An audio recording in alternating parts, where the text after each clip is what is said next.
no matter what your current situation is, something bigger, something better, something higher is going to work out for you if you just don't give up.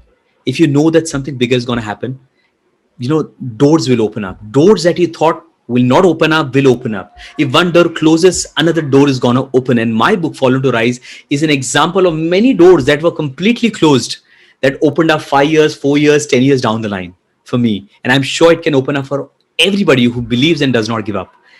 Hi and welcome to another episode of the peopleHum interview series. This is your host Anushka at peopleHum. peopleHum is an end-to-end one-view integrated human capital management automation platform, the winner of the 2019 Global Cody Award for HCM that is specifically built for crafted employee experiences and the future of work. We run the peopleHum blog and video channel, which receives more than 400,000 visitors a year, and we also publish several interviews with well-known names globally every month. We have with us today Bobby Dsouza. Bobby is highly passionate about helping leaders, teams and professionals build a strong, performance-driven and adaptive mindset that creates higher productivity, a more engaged team, higher growth-driven organization and happier overall fulfilling individuals. He is the author of Fallen to Rise, a shocking, true novel-style, true inspiring story of rising up from being a confused, broken teenager who really worked doing manual labor to today's inspiring individual. He has empowered 152 corporations and events and 29,000 people in live events through his raw, unfiltered keynote speeches and masterclasses. With 20 plus years of experience in business development, concept marketing and service industry, he can help diverse organizations and people. With 13 years again in learning and development previously, he brings in a deeper experiential experience with keynote speeches, workshops and master classes for your team virtually or face-to-face. We can't be happier and thrilled to talk to him today on LeaderSum. Welcome, Bobby. We're thrilled to be talking to you today. It's a pleasure. It's after a long time somebody has narrated my description with so much of justice. I really appreciate that, and it is a pleasure to bring great value and connect with you as a team.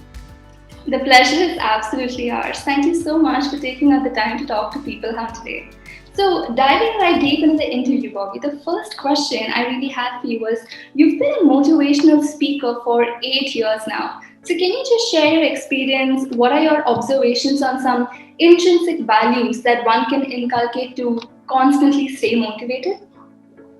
See, actually, this is quite an apt question right now.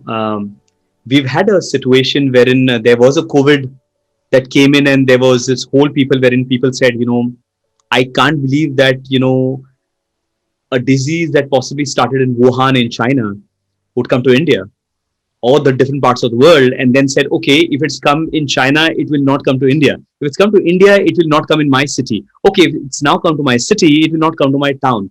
Okay, it came to my town, but it's not going to come in my neighborhood. Okay, it's come in my building, but it can never happen to me. And suddenly people start seeing them, admitted in the hospital, or somebody in their close family really becoming unwell, and unfortunately some even leaving this world with an untimely death. COVID-19 has really shaken everything that we could even comprehend. Isn't that true? Everything that we thought was so familiar completely changed. And then there was this moment of time wherein we said, things are better now. We can go out, party, go to the market, go to weddings, go to conferences. And suddenly we realize there is an upsurge again. So it's a very chaotic time. And one of the things I've learned, with the privilege of inspiring thousands of people and having a lot of one-to-one conversation, I've realized that during chaos, the natural reaction for people is to be shaken. When the boat is shaking and when there is a storm around, it is very natural for the passengers in the ship, to be shaken as well. And people are shaken. There is fear which naturally comes out, within people. But there's a quote that I recently read, and I also put it on LinkedIn, which says that, seasoned sailors are never created on the docks, they're always created in the storms. The greatest war pilots are never created, at the airport, but in the stormy, thundering winds. And I think one thing that people should know, that change is going to happen, whether it's through pandemic, whether it's through situations that would happen personally, in relationship, in career, in finances, and businesses. One of the biggest thing that people need to know is changes are going to happen. But the question is, are you going to consistently build your mindset? You know, can you be unshakable during shakeable times? And that is one key thing that people need to pick up, because challenges are going to happen. Can we consistently build in that inner fuel? And there is a quote which says that, if you have no enemy within, then the enemy outside can do you no harm. you know and personally, I think if you and I are just sorted out inside, if we are calm within ourselves, uh, then the people around us, whether they are our daughters, our nephew and niece, our family members, our mother, our brother, our sisters, our friends, they're looking at us every day, and they're seeing that in chaotic times, in shakeable times, are we being chilled out? Are we being people who are shaken completely, or are we being an inspiration to people, saying that, man, look at her, if she can be so strong during this time, I can be like her. And the world today, whether it's India or outside, are not looking just for real heroes. They are looking for real heroes today, who live within homes, who stay within a 2 BHK and 3 BHKs in Mumbai or around the world, wherein we become inspiration to our neighborhood.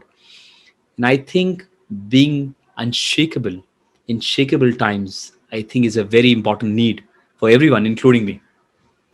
Absolutely, can't agree more with you. And that was so well put by you, Bobby.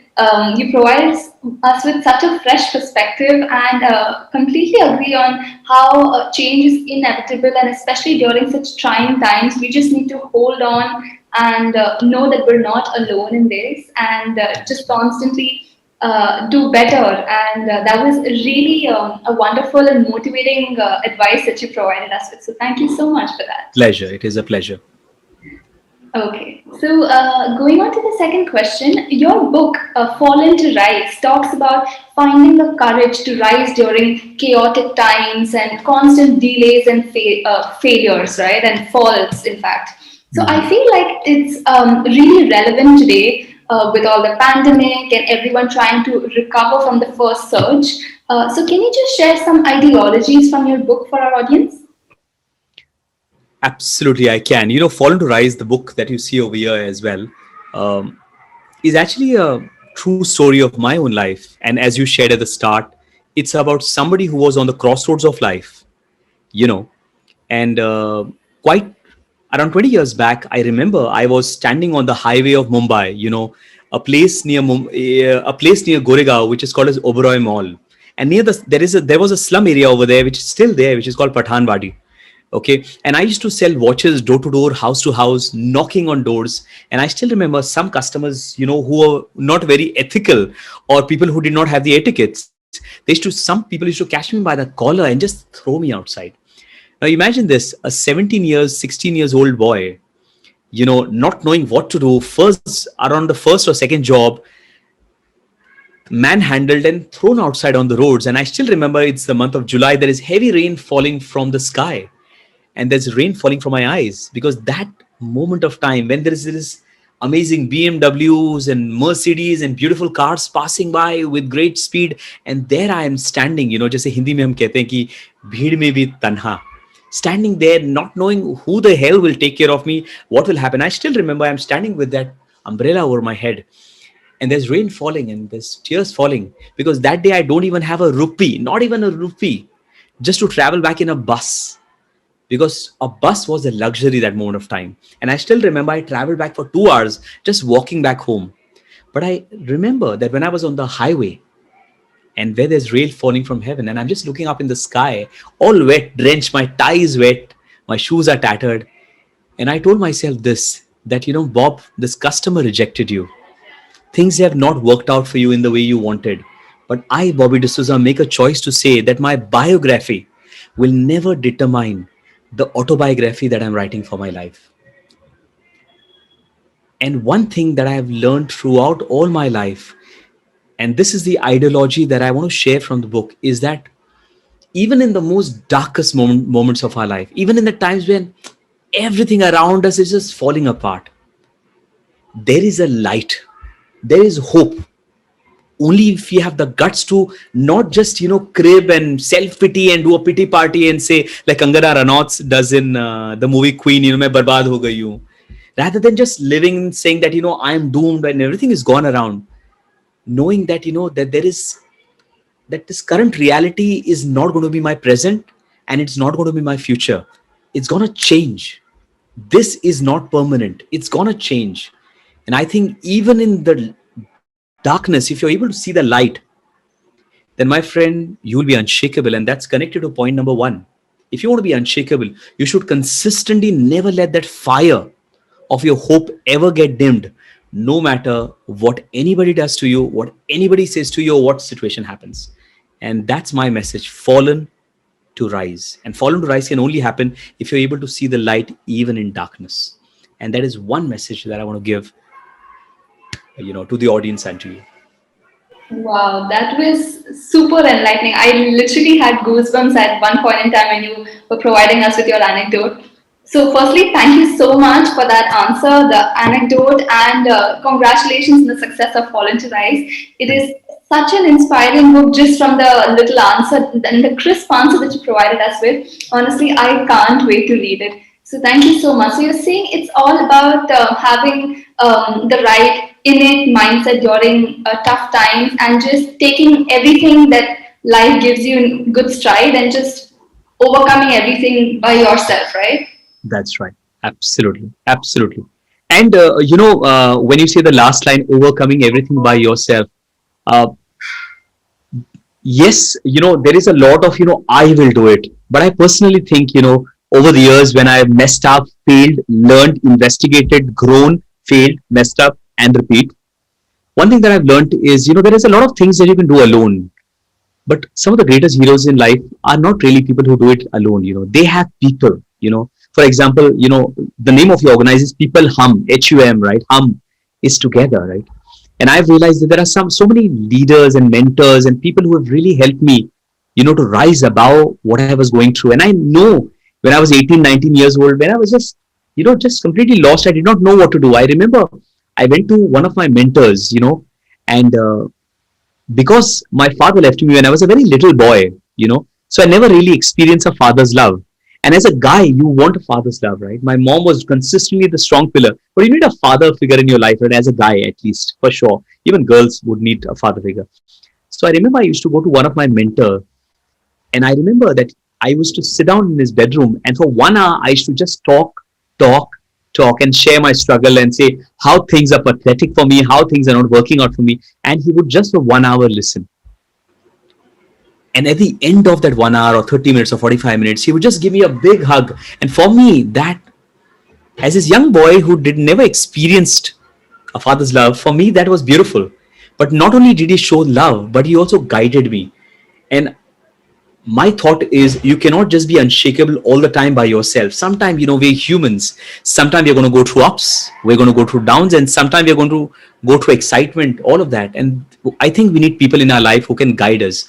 And, videos like these, podcasts like these, inspirational videos, books, content, so much of these content are so helpful for helping somebody in their specific journey, you know I don't know what people are going through right now, but whoever is listening right now, who knows, one of this possibly message might just be a hope for them that they were really looking for. So I think it's never a one-man show. I think you need people around you. That's what my Absolutely, absolutely. Firstly, it's great how you responded to that question. That was a very, very enlightening response. And I love how you say that we always have something to learn from others and something to impart like knowledge to others as well. So it's a two-way process. We're not all self-reliant. So completely agree with you on that one, Bob. Yes, absolutely. So, going on to the next question, in fact, that leads me to our third question. How do you think we can really inculcate courageous leadership, especially during a chaos or a crisis? Hmm. See, I personally believe that, as a person, I have been a person who was a follower at a point of time. As a person, I've been a person who's been led by leaders. And then at a point of time, I became a leader as well. And I've seen a lot of leaders learn from them. One thing that I have observed is, and again, it's connected to what we've already spoken in what you've just shared. We spoke about being unshakable, right? We spoke about not letting that fire go down. Uh, what basically happens for a lot of leaders is, this is the challenge for leaders. Team members expect that the leaders knows it all. A lot of time, people expect that leaders cannot make mistakes. Yeah, just like Elon Musk, wrote a tweet and suddenly he's lost $1 billion, for example. People do not expect leaders to be imperfect. People say that, how can he make a mistake? He's our leader. But the honest truth is this: a leader is just like you and me. He's just gone a little ahead of us. He's just, learned a little more lessons. He's just, handled more difficult situation compared to us. And when a leader goes through this time wherein people are really demanding, whether they are stakeholders, customers, colleagues, team members, juniors, and even their senior managers, everybody is expecting so much from them. But sometimes the leader himself could be completely lost. Isn't that possible? And during that time, this is my personal thought, that it is important for a leader to not let that inner courageous voice that made him the leader in the first place, never let that be killed by the noises that he hears from outside. And I've learned this the hard way, is a lot of times what happens is, you're hearing so much of chaos, business is not coming, let's say if you're part of business development and you're a leader, and then you have a boss who's consistently telling you're not getting business, and automatically, you lose your self-worth because you've just been shouted in front of by so many people, or you're a head of digital marketing, or you're head of procurement, and suddenly, your family is expecting a lot from you. They say you cannot cry, because you're the leader of the house, for example. So you're the leader of the house, your wife and husband and mother, brother, whoever is expecting from you, your colleagues in office are expecting from you, your team members are expecting from you. But the question is, what if you don't know the answer? So I think the way comes out when you do not let that inner voice be killed by the noises outside. And therefore, it is very, very important for leaders. It does not matter how much of busy schedule they may have. They might have 10 meetings lined up. It is very important. And I've been doing this over the years. In fact, I'm going to just show on the top over here. Over here, what you see, the diaries, these are personal journals of mine. Each one of them is completely filled up. They're personal diaries which I've used. And this is one of the reasons why I've been able to rise up above everything else. Is basically learning to just pause every day, just sometime in the morning. First thing, when you get up in the morning, don't touch your phone for 30 minutes. And before you go to sleep, don't touch your phone for 30 minutes. And in that 30 minutes, just take a pen and paper handy. Plug in a headphone, buy an expensive one so that you'll use it more. Plug in a headphone, listen to something really inspiring, or listen to the sounds of birds or rain or whatever makes it inspiring. Listen to a podcast, listen to peopleHum, whatever podcast that works. Listen to something very inspiring. And then inspire yourself. Then take a diary and pen. Ask yourself, why am I doing what I'm doing? And today, right now, as a leader, I'm feeling very, very chaotic. I'm feeling confused. I do not know the answer people are expecting from me. Why? What is that one reason that I should not give up today? What is that one reason that I should still lead my team no matter what the hell I'm feeling inside myself? What is that one reason? And when a leader is able to identify WHY, why should he not give up? Then what will happen is, he'll sit down with himself. He'll brush up the dust from his mind. He will clear the clutter, and he'll say, okay, I want to rise up today, and I want to say that I want to make this day highly impactful. I want to ensure that I'm able to create great impact on my team, on my family, on my colleagues, on my parents, on everybody I meet. And living in every day in the moment, pausing, and never letting that inner courage be killed by the voices outside. Wow, that was such a valuable insight. So you're saying we need to be proactive and take matters into our own hands. And firstly, we need to identify and recognize the fact that maybe we need a sense of direction sometimes. We're straying too far away, and then focus on working on it. Absolutely, absolutely. We got to keep re-looking back as to why should we not quit. Or let's say, for example, at the start of the year, all of us, including me, we put in a list of goals, right? Resolutions. I'm going to lose weight. I'm going to do this. I'm going to do that. I'm going to do that. I'm going to learn guitar, or I'm going to do this. And suddenly you suddenly realize that COVID completely hampered it, right? So then when it's hampered, either you can keep crying about it, or you can say, okay, it's time to have a backup plan. Can I re-strategize? And for re-strategizing, I think what you really need, which is really despised or undermined by a lot of people, is emotions. You need your emotions so excited and so fired up that even if you're feeling down, you can find a way out. But if you're just feeling very low as a leader, then you can never feed your team motivation if you are starving without motivation. And you need guidance, and for that you got to pause. That's my thing. Absolutely, absolutely. So it's basically making sure you're self-motivated before you help others, get equally motivated, and having a coach or a mentor of sorts who can kind of guide you along. Absolutely, that is 100% true, and I think it's very valuable to have people around you as well whom you can open up. I personally think that everybody, does not matter whether you're a leader or not, everybody needs to have somebody whom you can open up, and they are not necessarily just your mother and father. Because the thing is, mother and father are very emotionally connected to you. For example, let's say your manager shouted at you in front of everybody, so it's very easy to say to your mama, listen, aisa hua, pata kya, aisa hua, somebody said this. And because your mom loves you so much, she will listen with a bias. Even if you're wrong, she will say, okay, mala kalta hai, main samajhti hu. But when you have a mentor who's gone far ahead of you, possibly one of your senior managers or a coach or a speaker like one of us, then what happens is they're not emotionally connected to you, so they can give you a more neutral suggestion and guidance. And I think sometimes you just need some more neutral suggestions rather than just people who are very personally connected to you. Absolutely, absolutely. Totally second you on that one. Yes. So, thank you so much for every response of yours is just so unique and with such key takeaways. So I really must thank you for those wonderful insights. It's a pleasure. Thank you for your kind words. It means a lot. Sure. So, also, Bobby, what would you really say about leaders who, like, what can leaders do out of the way to unlock their highest potential? Mhm. I think there is a lot that leaders can do, but one of the ways that leaders can really unlock their highest potential is by consistently reinventing themselves. I do a lot of keynotes on reinventing yourself, and recently we did one for a client, using music as a tool. Uh, Reinventing yourself is very, very important for leaders. What happens is, when a leader has worked with a team for a very long time, people are used to seeing him in a certain way. After some time, when the leaders even tells a team member to do this, the lead people say, oh, I've already heard it, I've already done it. He's like ghar ka murgi, he's my leader. Okay.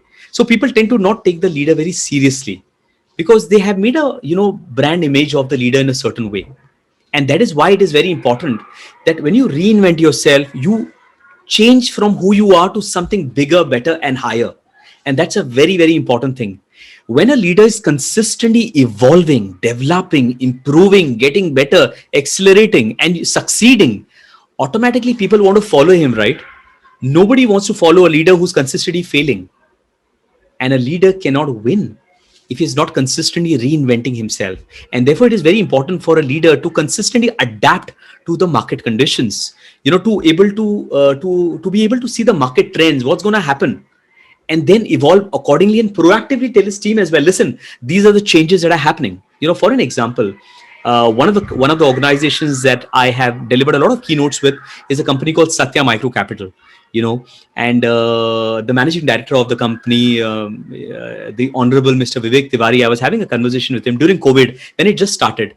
2-3 months back, 2-3 months had passed by, and I told him, listen, this COVID has happened. How are you doing? How are things?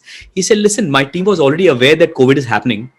We already made an arrangement for work from home, and this was like the first or second month, but the team already had made plans 2 months earlier. In other words, they were able to see the trend before we could even comprehend it. And I think it's very important for leaders to be 2 steps ahead, proactively look at the changing market condition and be ready for it, rather than reacting to it, to be responsive. And when everybody around is just struggling, the leader is more unshakable, right? He is more relaxed because he's reinventing himself. So I think reinventing, developing himself, updating himself, checking out market trends, I think, is very important. And that's exactly what the team members will also listen and follow, right? Let's say, for example, you're the leader. People see you are adapting consistently, automatically they will also learn. People learn more from the actions rather than the words. And that's true, right? We do that ourselves. So Absolutely, absolutely. And I feel now with COVID, the need to really upskill and reskill ourselves has really gained more prominence, right? it is, it has definitely. And some people might have not made use of it. For example, some people must have spent all their time just cribbing about when will the lockdown get over, or some people must have unlocked their highest version because they're consistently going on different e-learning sites, attending different webinars. Because difficult time will pass by, and like in Hindi there is a quote which I wrote which says, ये वक्त भी गुजर जाएगा लेकिन ये वक्त कैसे गुजरेगा ये चुनाव आपका है. So Wow, wow, very well said. There's so much positivity from your end, Bob. That is great. That's wonderful. And completely agree with you on how we constantly need to be in the process of learning, and we need to stay relevant to changing times and change with the times, right? absolutely, definitely. Mhm. Right.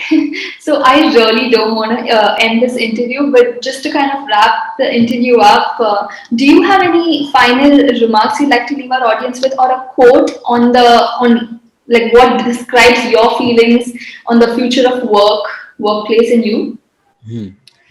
One thing that has kept me going on no matter what I have gone through or who I have helped over the years is this one quote which is in the book Fallen to Rise, and which is, something bigger, something better, something higher is waiting for you if you do not give up.